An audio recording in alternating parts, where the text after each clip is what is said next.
Stop for a second and think about the last time you tried to design something on your computer without wanting to throw the monitor out the window. You probably realized very quickly that the world of computer-aided design is split into two very distinct camps. You either pay a king's ransom for the industry leaders, or you go hunting for alternatives that actually respect your budget.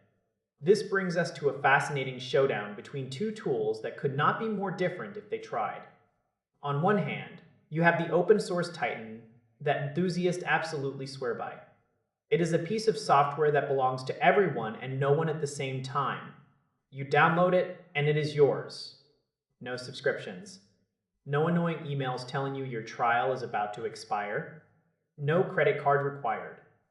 This is the world of three-dimensional modeling in its most accessible form.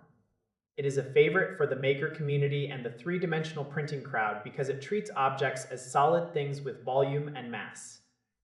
You can design a replacement gear for your lawnmower or a complex housing for an underwater camera. It works on basically any computer system you can throw at it, whether you prefer a standard office setup or a more niche operating system. But let us be real about the experience. It feels like a labor of love. The buttons might not be where you expect.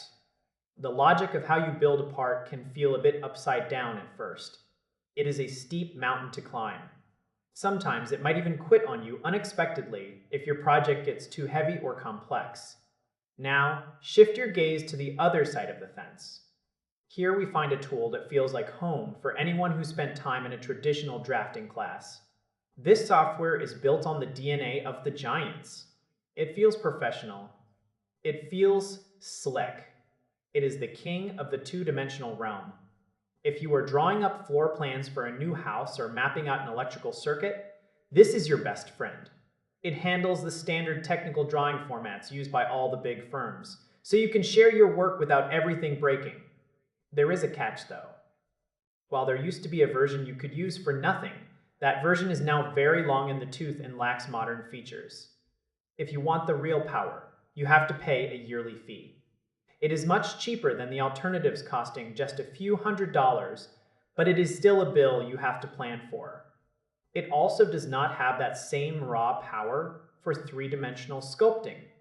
It can do it, but that is not where it shines. It is a drafting table for the digital age. So you have to look at your desk and decide what you are actually making. Are you an inventor who needs to see every angle of a physical part? Then the open source powerhouse is your path. You will trade some time and frustration for total creative freedom. Or are you an architect or a technician who needs precision and compatibility? Then the drafting-focused option is the way to go. You pay for the stability and the familiar feel. One gives you the keys to the kingdom for free. The other gives you a professional workshop with a modest rent. Your choice depends entirely on whether you are building a world in 3 dimensions or drawing the blueprint for one.